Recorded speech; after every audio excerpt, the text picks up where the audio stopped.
Olá, meus amigos, estudantes, operadores do direito do trabalho. Estamos aqui mais uma vez. Sou Daniela Pessoa e hoje vamos falar sobre justiça gratuita. Os benefícios da justiça gratuita no âmbito do processo do trabalho. Para tanto, vamos conversar um pouquinho o que é o Instituto, o que define o Instituto. Quais são os beneficiários desse Instituto da Justiça Gratuita? Quais são os requisitos para a concessão dos benefícios da justiça gratuita? E as diferenças? Será que existem diferenças do benefício da justiça gratuita entre o processo do trabalho e o processo civil?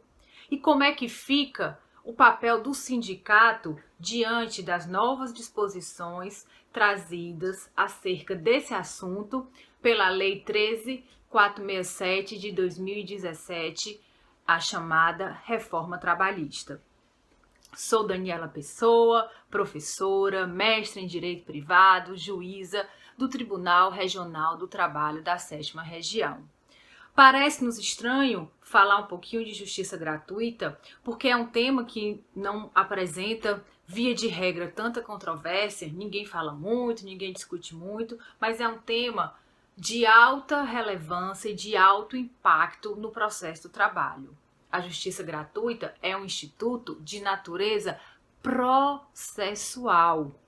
Aparentemente, as alterações trazidas pela Lei 13.467 de 2017 não impactaram o referido instituto, mas se a gente for fazer a leitura dos novos dispositivos, vamos perceber e concluir que muitas dúvidas a reforma trabalhista nos gerou quanto à aplicação e à concessão dos benefícios da justiça gratuita. Não podemos ter uma visão simplista sobre esse tema.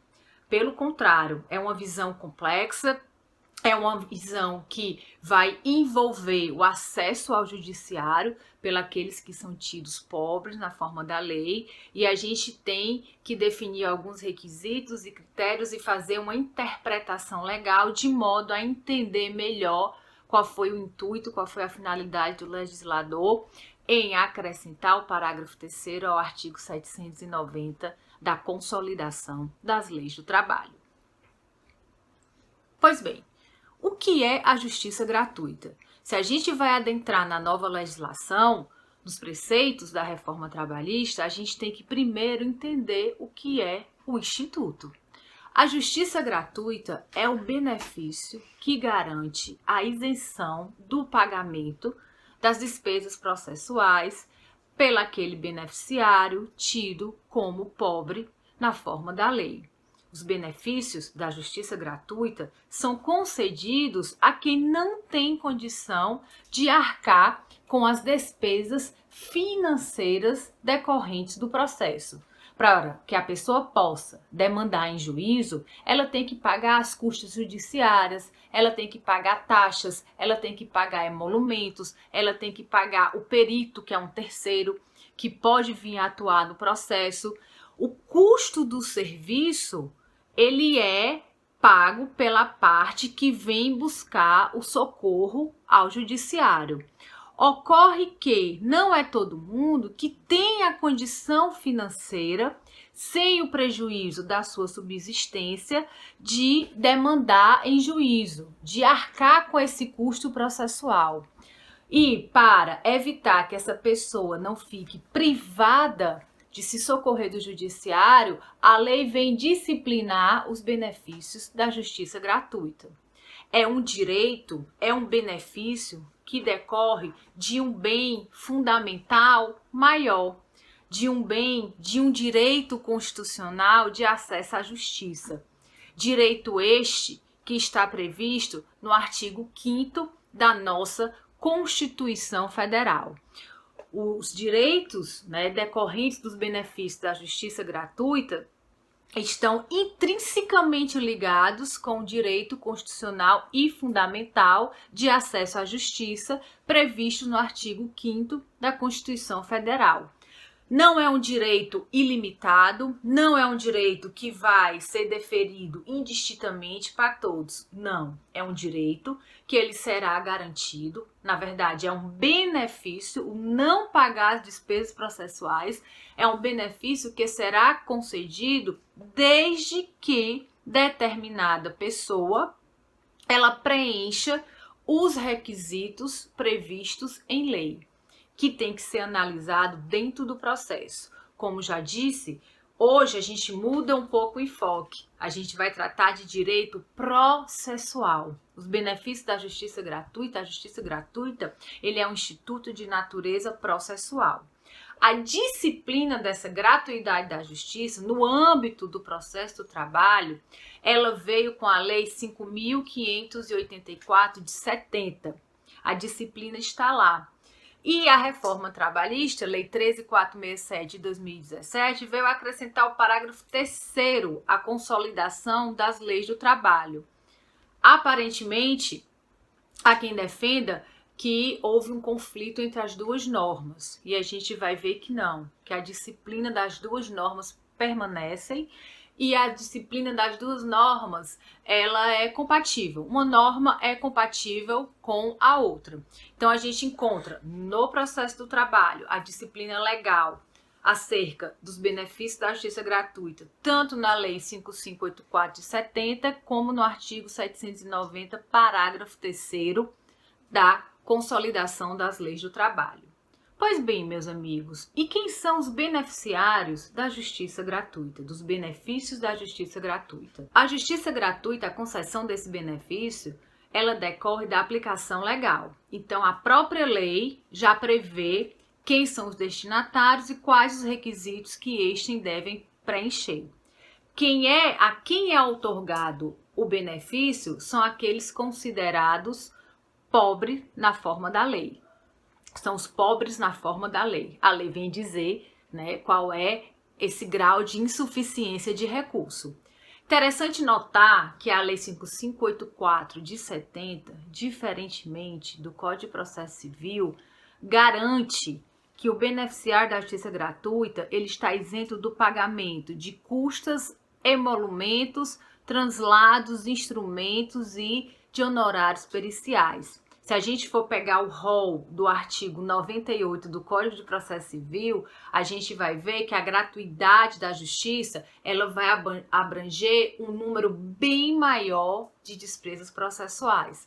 Mas como temos regulamentação específica no âmbito do processo do trabalho, ainda vigente, os benefícios da justiça gratuita vai garantir ao beneficiário que ele não pague custas, translados, emolumentos, instrumentos e despesas com honorários processuais.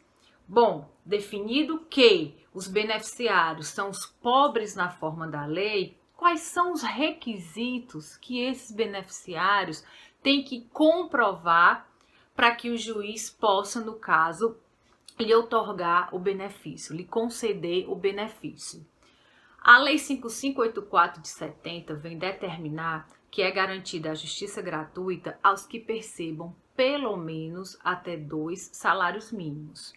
A gente vê aí que é um requisito objetivo, ou seja, se a pessoa está demandando e no momento que está demandando ofere remuneração de até 2 salários mínimos, esse critério objetivo por si só já lhe garante a concessão dos benefícios da justiça gratuita. E qual é o momento que o juiz verifica isso? Como é que a parte prova isso?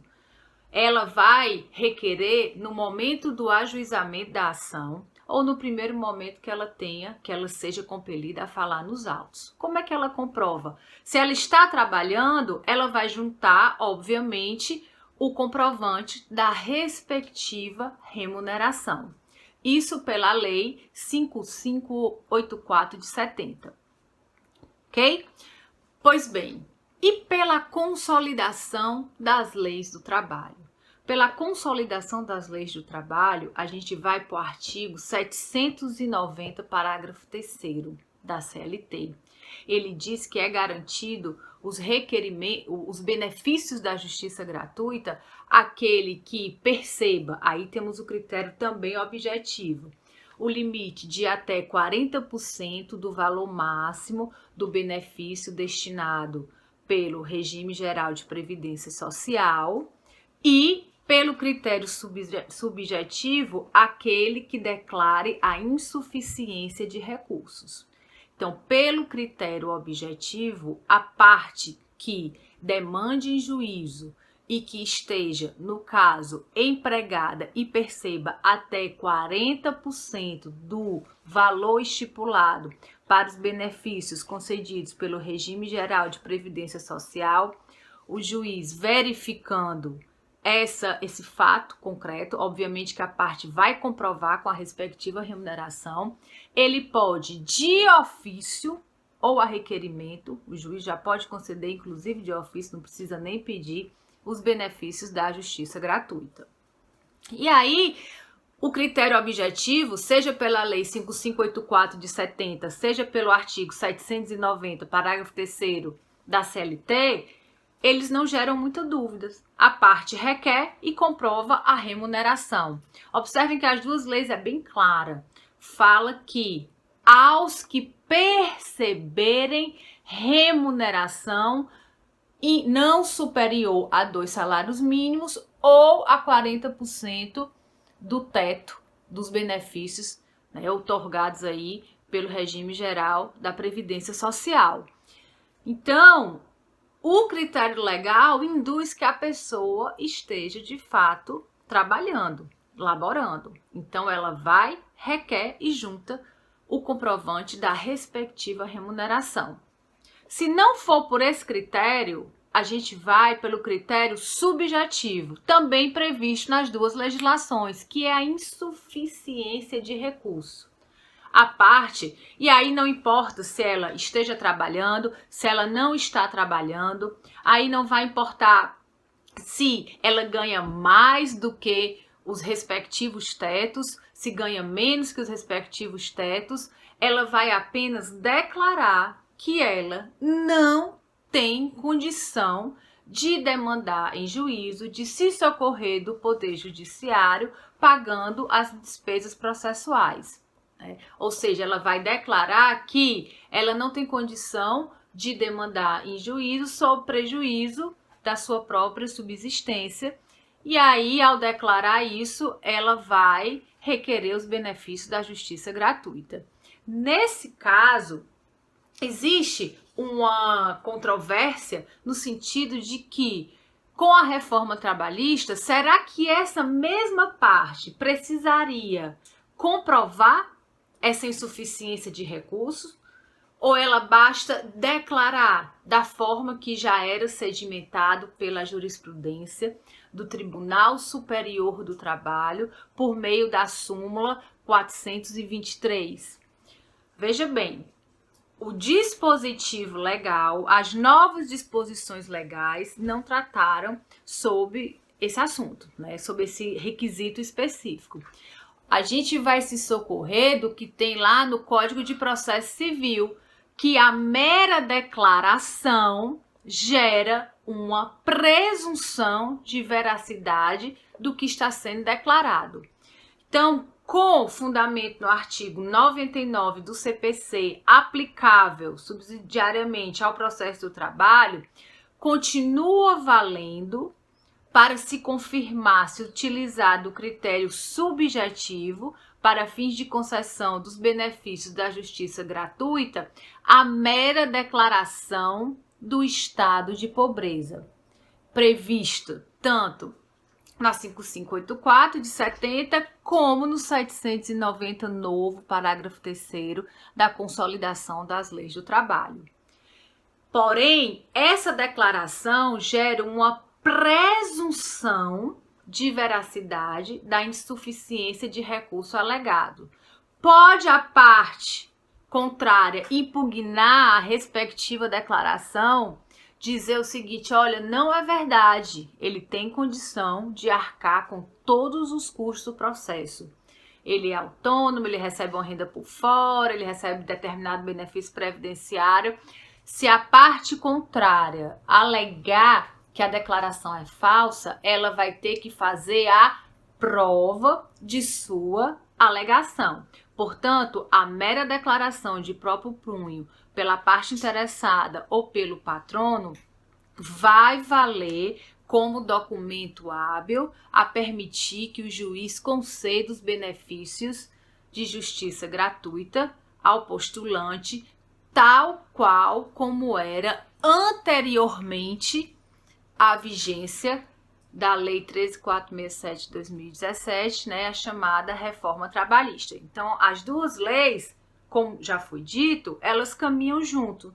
A primeira estabelece um teto máximo de até 2 salários mínimos, mas a reforma trabalhista vai um pouquinho mais além e estabelece 40% do valor máximo dos benefícios, né, otorgados pelo regime geral de previdência social, dá quase o mesmo valor. Então, como a gente faz uma interpretação mais benéfica ao trabalhador, a gente utiliza o 790, parágrafo 3º, por esse critério objetivo. Se ele ganha até 40%, né, dos benefícios aí destinados ao regime geral de previdência social, por óbvio, ele vai fazer jus aos benefícios da justiça gratuita. E a insuficiência de recursos, que é prevista tanto numa lei como na outra, permitindo-se a declaração de próprio punho do interessado, compatibilizando com o entendimento já simulado previsto na súmula 423 do Tribunal Superior do Trabalho. Importante registrar, meus amigos estudiosos, operadores do direito do trabalho, ele é um benefício essencialmente destinado à pessoa física. Não estou aqui dizendo que a pessoa jurídica não tem direito. Eu estou dizendo que a concessão dos benefícios da justiça gratuita para a pessoa jurídica, ela deve ser comprovada. O requisito da insuficiência de recursos, que é o nosso requisito objetivo, se a gente fala de pessoa jurídica, ele já vai cair, ele já não vai servir, que a pessoa jurídica não é remunerada, por óbvio. Ela vai, pelo critério subjetivo, essa pessoa jurídica ter que realmente comprovar essa insuficiência de recurso. E aí, entre os casos de empresas que estão em falência ou pediram concordata, enfim, se a empresa, a pessoa jurídica, conseguir comprovar em seu pedido de que realmente não tem aquele recurso para poder demandar, para poder suportar determinada demanda, as despesas decorrentes dessa demanda, o benefício também ele pode ser estendido às pessoas jurídicas, mas de forma excepcional. Ele é um benefício pensado, previsto essencialmente para as pessoas físicas. Bom, pessoal, e continuando aqui a nossa conversa, existe diferença entre a gratuidade da justiça prevista pelo processo civil e prevista no processo do trabalho? O que a gente vai perceber é, se a gente for fazer a leitura do artigo 98 do Código de Processo Civil, que a gratuidade da justiça no âmbito do processo civil abrange a isenção do pagamento de muito mais despesas do que aquelas previstas ao processo do trabalho pela Lei 5584 de 70. No âmbito do processo civil, o parágrafo 1º do artigo 98, ele elenca mais de 10 incisos de despesas processuais que estão liberadas, estão englobadas pela concessão dos requisitos da justiça gratuita. Então, a gente vê que a aplicação do Instituto no processo do trabalho, ela é bem menor, abrange bem mais despesas do que aquelas previstas no processo civil. Mas lá do processo civil, a gente pode trazer o que para o processo do trabalho? A gente pode trazer a possibilidade do requerimento de concessão da justiça gratuita até a fase recursal, porque a situação pode mudar, você pode começar o processo, né, estando empregado, estando remunerado, e essa situação vir a mudar. Então, a lei permite que o pedido seja feito, essa verificação, já que no processo de trabalho a gente pode declarar a hipossuficiência e conceder os benefícios da justiça gratuita de ofício, né? Permite que isso aconteça até a fase recursal, permite o contraditório, ou seja, a parte contrária dizer que essa insuficiência de recursos ela não é verdadeira e aí produzir sua prova, deixando para o juiz decidir se realmente se a parte preenche os requisitos ou não. Então esse contraditório a gente extrai lá do processo civil, o momento processual de fazer o pedido do benefício, também a gente extrai do processo civil. A questão da mera declaração para comprovação do elemento subjetivo também a gente extrai do processo civil, deixando só, né, a nossa observação de que o rol das despesas isentas pelos benefícios da justiça gratuita, previstas no parágrafo 1º do artigo 98 do Código de Processo Civil, são bem maiores do que aquelas previstas na Lei 5584 de 70, aplicável ao processo do trabalho. E o sindicato? Como é que fica o sindicato nesse contexto? Primeiramente, a gente não pode confundir assistência judiciária, que é aquela prestada pelo sindicato, com os benefícios da justiça gratuita. A assistência judiciária, enquanto regulamentada pela Lei 5584 de 70, aplicável ao processo trabalhista, continua garantida pelo sindicato aqueles integrantes da categoria profissional que perceberem até 2 salários mínimos. Ou seja, então, se os integrantes da categoria percebem até o valor de 2 salários mínimos ou comprovem a insuficiência de recursos, o sindicato continua com aquele dever legal de prestar assistência judiciária a esses membros da respectiva categoria profissional. A prestar essa assistência judiciária significa continuar como tem sido feito, como a gente tem percebido na nossa dinâmica processual, a prestar os serviços advocatícios para essas respectivas pessoas, para esses respectivos membros integrantes da categoria profissional que são considerados pobres à forma da lei. Então, eu não devo confundir, pessoal,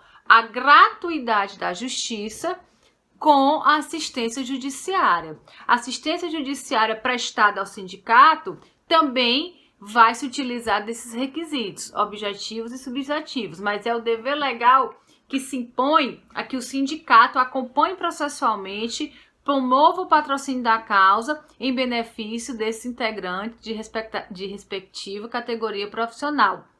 Já os benefícios da justiça gratuita é que esse pessoal vem garantir que essas mesmas pessoas, pobres na forma da lei, demandando, ainda que por meio do sindicato, utilizando-se de assistência advocatícia do respectivo sindicato, não venha ser condenado em custos e demais despesas processuais. Ou melhor, não venha a ser condenado, não. Venha garanti-los, né, a concessão do benefício vem garanti-los de que eles não sejam compelidos a pagar, né, gerando assim uma verdadeira isenção. Bom, meus amigos do Direito do Trabalho em Debate, você que é operador, profissional dessa área, esse foi o nosso conteúdo para hoje. Se você gostou, não esqueça de curtir e compartilhar. Deixe seu comentário, deixe sua sugestão. Nos encontramos em breve.